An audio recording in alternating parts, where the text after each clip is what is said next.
បាទអញ្ចឹងសូមជម្រាបសួរទៅដល់ពុកម៉ែបងប្អូនក៏ដូចជាអ្នកនិយមតាមដាននៅវីដេអូម៉ូតូកន្លងមកបាទអញ្ចឹងសូមស្វាគមន៍មកកាន់ Channel Admin Direct បាទអញ្ចឹងវីដេអូនេះខ្ញុំនឹងចែករំលែកជូនពុកម៉ែបងប្អូនអរគ្នាអំពី Honda Click 125cc ណាបាទអញ្ចឹងដោយសារតែមានពុកម៉ែបងប្អូនអរគ្នាបានសួរខ្ញុំពីរសំណួរបាទអញ្ចឹងសំណួរទី1នោះគឺបាទថាតើ Honda Click 125cc នឹងអាចចេញស៊េរីឆ្នាំ2025ដែរឬទេเนาะបាទអញ្ចឹងសំណួរទី2គឺថាតើ Click 125ដែលកំពុងតែដាក់លក់នៅក្នុងហាងរាល់ថ្ងៃហ្នឹងណាបាទស៊េរី023នេះកំពុងថតនេះណាបាទតើតម្លៃនៅក្នុងចុងខែ4នេះតម្លៃប៉ុន្មានផងដែរបាទអញ្ចឹងមុននឹងរៀបរាប់ប្រាប់អំពីតម្លៃពុកម៉ែបងប្អូនអរគ្នាបាទសូមសនំពរពុកម៉ែបងប្អូនអរគ្នា Subscribe នៅ Channel YouTube ម្នាក់មួយផងបាទដើម្បីទទួលបាននៅវីដេអូថ្មីៗជារៀងរាល់ថ្ងៃផងដែរបាទអូខេ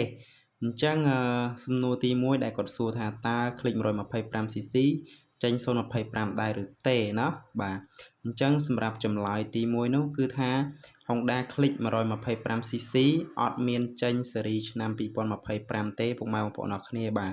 ហើយក៏មិនបាច់រងចាំដែរដោយសារតែអត់ចេញទេបាទហើយសួរថាតើ26អីចេញអត់បាទអានេះក៏ខ្ញុំជឿថាវាអត់ចេញដែរព្រោះថា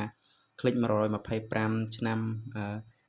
ចាប់ពីឆ្នាំនេះតទៅគឺនឹងលេងចេញហើយបាទគឺថាស៊េរីឆ្នាំ2023នេះបើសិនជាគេលក់អស់ stock ណាបាទគឺអាចនឹងឈប់ចេញ Click ហើយបាទឈប់ចេញប្រភេទ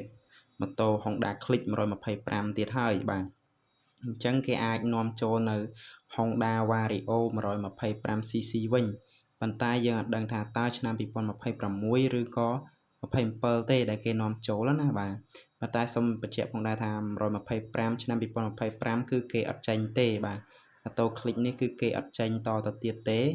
គឺអស់ stock បិទ stock ត្រឹម023ដែលខ្ញុំកំពុងតែថត review ឲ្យពុកម៉ែបងប្អូនទាំងអស់គ្នាមើលនេះឯងបាទហើយចំពោះសំណួរទី2គាត់សួរថាតើតម្លៃនៅក្នុងចុងខែ4នេះតម្លៃប៉ុន្មានផងដែរបាទអញ្ចឹងសម្រាប់តម្លៃក៏សូមអធិស្ឋានផងដែរពុកម៉ែបងប្អូនអរគ្នាបាទដោយសារតែតម្លៃម៉ូតូគឺឡើងចុះទៅតាមហាងឆេងទៅដូចទៅនឹងមាសដែរបាទអញ្ចឹងមាសឡើងចុះជារៀងរាល់ថ្ងៃផងដែរហើយម៉ោងខ្លះក៏ឡើងម៉ោងខ្លះក៏ចុះហើយសម្រាប់តម្លៃម៉ូតូទីផ្សាររបស់វាគឺដូចគ្នាបាទដូចគ្នានឹងមាសណាបាទអញ្ចឹងសម្រាប់ថ្ងៃទី28នេះបាទតម្លៃរបស់វាគឺ2700ជាងបាទ$2,700ជាងណាពុកម៉ែបងប្អូនអរគ្នាបាទហើយអាចរកទិញបានតាមសាខា Honda ផ្សេងៗចឹងទៅបាទហើយសូមបញ្ជាក់ផងដែរថាតម្លៃម៉ូតូវាអាចឡើងវាអាចចុះដោយសារតែតម្លៃម៉ូតូគឺហាងឆេងវាអត់ទៀងទេខ្ញុំអត់ហ៊ានច្បាស់តម្លៃឲ្យប្រកបបញ្ជាទេព្រោះថា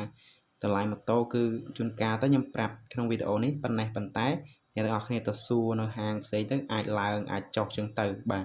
ដោយសារតែតម្លៃវាគឺអត់ថិតថេរទេដូចមាសចឹងបាទហើយតម្លៃម៉ូតូខ្ញុំសូមបញ្ជាក់ផងដែរពុកម៉ែបងប្អូនអរគ្នាបាទអញ្ចឹងវាអាស្រ័យទៅលើប្រាក់ដុល្លារដូចគ្នាបាទអញ្ចឹងបើសិនជាប្រាក់ដុល្លារអាមេរិកធ្លាក់ចុះបាទតម្លៃម៉ូតូនៅលក់នៅក្នុងប្រទេសកម្ពុជានឹងកើនឡើងបាទហើយបើសិនជាតម្លៃលុយដុល្លារមានការកើនឡើងណាមានកតុយច្រើនអញ្ចឹងទៅ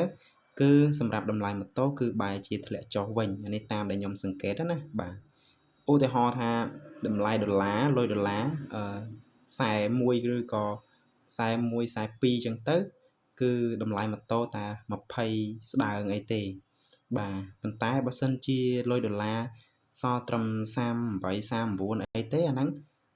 សម្រាប់តម្លៃម៉ូតូឡើងទៅដល់2000ក្រាស់បាទអាហ្នឹងអាស្រ័យលើទីផ្សារលុយដុល្លារផងដែរបាទហើយទីផ្សារម៉ូតូស្រុកខ្មែររបស់យើងដឹងហើយទីផ្សារសេរីអញ្ចឹងអ្នកណាលក់បានថ្លៃក៏លក់បានថ្លៃទៅហើយកន្លែងណាដែលលក់បានធូរថ្លៃក៏លក់បានធូរថ្លៃទៅព្រោះថាទីផ្សារសេរីអត់មានកំណត់ថាត្រូវលក់តម្លៃប៉ុណ្ណេះឲ្យស្មើគ្នាគឺអត់មានទេបាទហើយជាចុងក្រោយសូមអរគុណពុកម៉ែបងប្អូនអរគ្នាសម្រាប់ការចូលទស្សនានៅវីដេអូនេះហើយបើសិនជាមានកំហុសខុសឆ្គងអីក៏សូមអធិស្ឋានហ្នឹងហើយបាទហើយយើងចាំជួបគ្នានៅវីដេអូក្រោយទៀតប្រហែលជាខ្ញុំមានតម្លៃម៉ូតូHonda Wave អីចឹងទៅបាទនឹងខ្ញុំនឹងថត review ចែកជូនពុកម៉ែបងប្អូនបន្តទៀតផងដែរបាទ ហើយសូមអរគុណសូមជម្រាបលាវីដេអូតែត្រឹមនេះបាទជួបគ្នានៅវីដេអូក្រោយៗទៀតបាទ